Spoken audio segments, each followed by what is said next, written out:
आवाज की दुनिया के दोस्तों, कल जब वो रमेश की पत्नी रमेश से बता रही थी, देख रहे हैं चारों बहुएं आई हैं, आके स्नान करके किचन में गई हैं, सब अपने अपने हिस्से का काम कर रही हैं और सबको मालूम है कि क्या करना है। तो रमेश उसको देख के बोलता, तुम बहुत खुश हो रही हो। मैं खुश क्यों नहीं होंगी?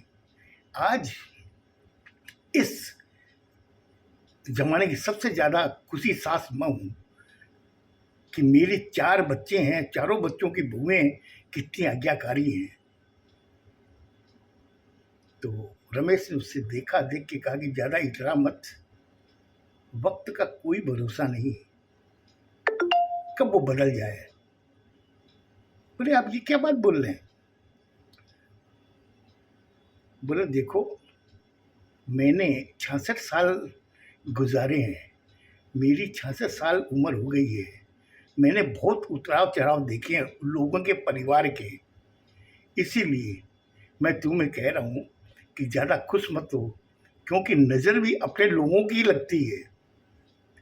परिवार को थोड़ा इंस्टॉलमेंट में खुश हुआ कर, एक साथ में ज़्यादा खुश होगी, क्योंकि घड़े में जितना पानी समाता है उतना ही डालो।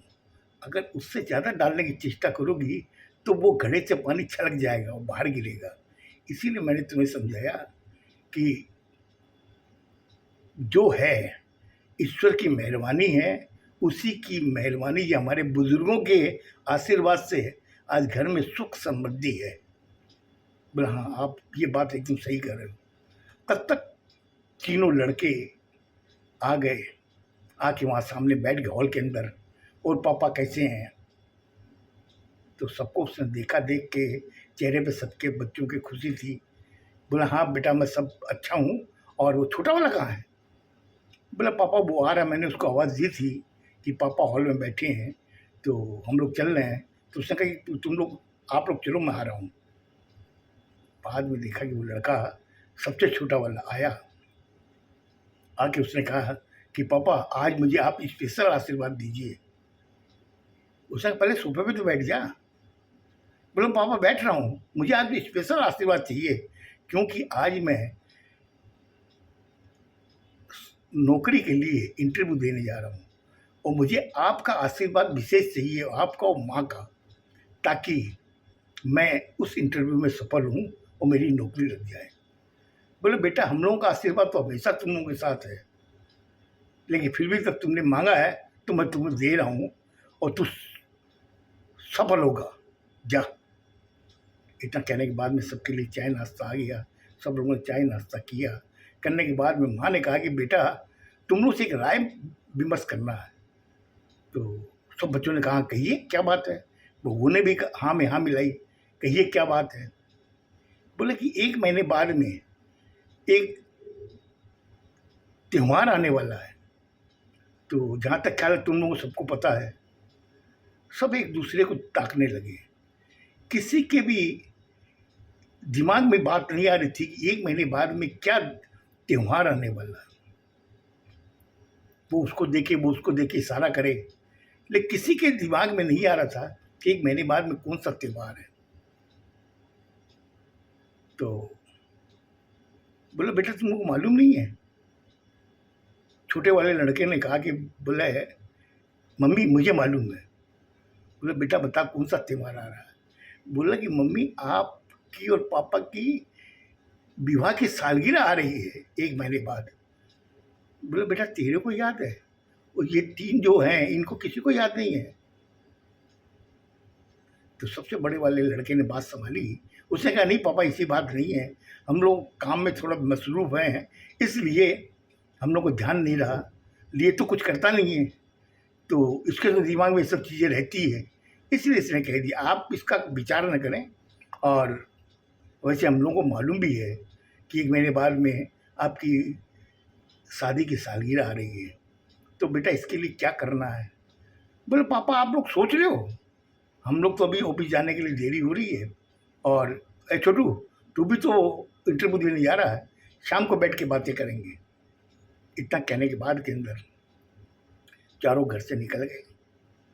अब इधर में रमेश और रमेश की पत्नी बैठे हुए सोफे पर, बच्चे खेलने चले गए बाहर, चारों बहुएं किचन में चली गई, कोई अपने कमरे में चली गई, कोई किचन में चली गई, क्योंकि सुबह का काम कंप्लीट हो चुका था। अब रमेश और रमेश की पत्नी दोनों हॉल में बैठे, वो एक दूसरे को देख रहे। तो रमेश ने कहा कि तुम्हारे कुछ समझ में आया?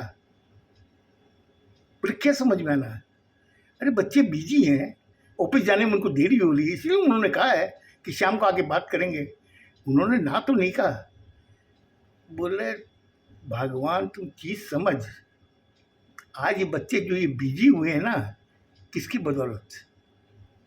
तुम्हारी परवरिश और मेरी मेहनत, उसकी वजह से ये मसरूफ़ हुए, काम में बिजी हुए हैं। आज उनको हम लोगों के लिए बात करने के लिए 5 मिनट भी नहीं दे सकते ये लोग। खैर मैं इस चीज़ का विचार नहीं करता हूँ और तू भी मत करना। बच्चे फिर भी बहुत अच्छे हैं और समझदार हैं, इसलिए विचार करने की ज़रूरत नहीं है।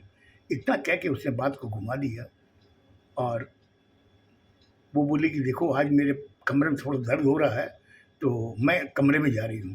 बोला हाँ तू कमरे में जा, और वो सामने जो टेबल पर पेपर पड़ा हुआ है वो मुझे दे जा, मैं आज का पेपर नहीं पढ़ा। इतना कह के वो टेबल से पेपर दे दी, वो अपने कमरे में चली गई। रमेश पेपर को लेके पढ़ने लगा। पढ़ने के बाद में वो भी अपने कमरे में आया, आकर के आराम से अपने पलंग पे सो गया। कब रात हुई पता ही नहीं चला। रात को 8 बजे उस जब हुई तो उसने घड़ी देखी 8 बजी है। उसने कहा कि अरे अपने बच्चे आ गए क्या? बोले बच्चों को तो आए को 1.5 घंटा हो गई, वो तो 6:30 बजे करीब आ गए थे। बोले कहाँ हैं? हॉल में बैठे हैं क्या? मैं आ रहा हूँ। बोले नहीं नहीं हॉल में नहीं, सब अपने अपने कमरे में है। बोले अपने कमरे में है? ये क्या बात? बोले खाली एक छोटा वाला लड़का जो है और उसकी पत्नी दोनों हॉल में बैठे हुए हैं। बोले ठीक है मैं उससे बात करता हूँ। हॉल में आया, देखा कि वहाँ छोटा लड़का बैठा हुआ है, उसकी पत्नी बैठे आपस में बात कर रहे थे। तो जब देखा पापा आ गए हैं तो उसकी पत्नी उठ गई, छोटे वाले की उठ के खड़ी हो गई। खड़ी हो गई तो उसने छोटे वाले लड़के को देखा, देख के कहा कि बेटा क्या बात है, तुम हॉल में अकेले बैठे हो? बोले पापा आप ही का इंतज़ार कर रहा था, मैं और ये सुलोचना, छोटे वाले लड़के की पत्नी का नाम था। बोले मैं सुलोचना दोनों आपस में विचार कर रहे थे कि 1 महीने बाद में जो पापा का शादी का जो सालगिरह आ रही है, तो कैसे इसको बनावें और किस तरीके से करें ताकि अच्छा लगे, सबको खुशी मिले। बोले और तुम्हारे 3 भाई कहाँ हैं? बोले पापा मुझे लगता है वो लोग थक गए हैं इसीलिए कमरे में सो रहे हैं। खाना खा लिया? बोले हाँ उन्होंने खाना खा लिया है। तुमने? बोले पापा मैं भी खा चुका हूँ, लेकिन फिर भी मैं आपके साथ में बैठ के खाना चाहता हूँ। जब उसने ये बात कही तो रमेश के दिल में लगी। उसने कहा बेटा इसका मतलब तुमने पूरा खाना नहीं खाया? बोला पापा जब तक आप नहीं खाओगे मैं कैसे खा सकता हूँ? बोला फिर भी तुमने खाया? खाया कैसे? बोले पापा मैंने खाया ही नहीं, मैं तो खाली आपको ये खुश रखने के लिए कह दिया। एक काम करो सुलोचना, जाओ पापा के लिए मेरे लिए खाना लेकर के आओ। खाना लेने चली गई।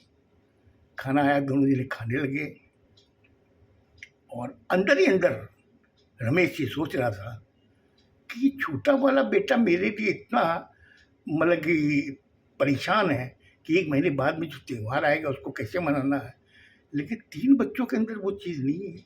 आखिर क्या वजह है? तो उसने कहा बेटा एक चीज़ बता, तू आज इंटरव्यू देने गया था ना, क्या हुआ? बोले पापा इंटरव्यू तो मैंने दिया है और जहाँ तक ख्याल इंटरव्यू भी बहुत अच्छा हुआ है, लेकिन अब उसका रिजल्ट तो 4 दिन बाद में मिलेगा। बोले 4 दिन बाद में? बोले हाँ, वो एचआर उसको देख करके सेलेक्ट करेगा कि किस कैंडिडेट को इस कंपनी में रखना है। तब तक वो 4 दिन प्रोसेस है, उसके बाद में मुझे बुलाया है तो मैं जाऊँगा। बोले ठीक है बेटा कोई बात नहीं, खाना खा लिया, अब तू जाके आराम से सो, मुझे भी आज नींद आ रही है। इतना कह के रमेश ने उसे भेज दिया और खुद कमरे में आ गया। आने के बाद में वो सोचने लगा कि कहीं ऐसा तो नहीं कि ये समय जो बाद में आना था वो आज से चालू हो गया। तो उसकी पत्नी ने कहा कि आप आपस में क्या बड़बड़ा रहे हो अपने मन में, क्या समय आने वाला था जो आज आ गया। मुझे लगता है आज मैंने आपका ज़्यादा टाइम ले लिया, कल आपको बताऊंगा कि क्या हुआ। फिर खुश रहो, स्वस्थ रहो, धन्यवाद।